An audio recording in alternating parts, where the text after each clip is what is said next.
Friends, బాడీకి అద్దినట్టుగా blouse కుదరట్లేదా?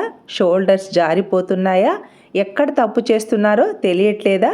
Back part నుంచి front పార్ట్కి క్లాత్ అనేది ముందుకు వస్తూ ఉందా? డాట్స్ని ఎలా మార్కింగ్ చేయాలో తెలియట్లేదా?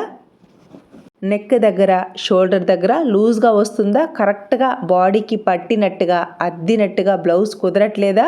ఇలాంటి డౌట్స్ అన్నీ క్లియర్ చేస్తూ ఫుల్ వీడియో మన యూట్యూబ్ ఛానల్లో పోస్ట్ చేశాను. మీకు ఒకవేళ ఇంట్రెస్ట్ ఉంటే వీడియోని స్లోగా చూడాలి అనుకుంటే మన యూట్యూబ్ ఛానల్ నేమ్ క్రింద ఫుల్ వీడియో లింక్ ఉంది, ఒకసారి చెక్ చేసుకోండి. ఈ బ్లౌజ్కి మ్యాచ్ అయ్యేలా గ్రీన్ కలర్ క్లాత్తో పైపింగ్ని ఈ విధంగా స్టిచ్ వేశాను. హ్యాండ్స్ దగ్గర గ్రీన్ కలర్ ఉంది కాబట్టి ఇక్కడ పింక్ కలర్తో ఇన్విజిబుల్గా థ్రెడ్ పైపింగ్ని స్టిచ్ వేశాను. ఫ్రంట్ పార్ట్లో వాళ్ళ బస్ట్ సైజుకి తగినట్టుగా డాట్స్ని షేప్ బెల్ట్ చెస్ట్ క్రింద మాత్రమే వచ్చేలా డిజైన్ చేశాను. పైపింగ్ చూసారా, ఒక సన్నని లైన్ లాగా ఎంత నీట్గా ఉందో. బ్లౌజ్కి రైట్ సైడ్ ఎంత నీట్గా ఫినిషింగ్ ఇచ్చానో రాంగ్ సైడ్ కూడా అంతే నీట్గా ఫినిషింగ్ ఇచ్చాను. ఈ బ్లౌజ్ కటింగ్ ట్యూటోరియల్ ఇంట్రెస్ట్ ఉంటే ఛానల్ని విజిట్ చేయండి. లైక్ చేయడం మర్చిపోదు ఫ్రెండ్స్. Please subscribe.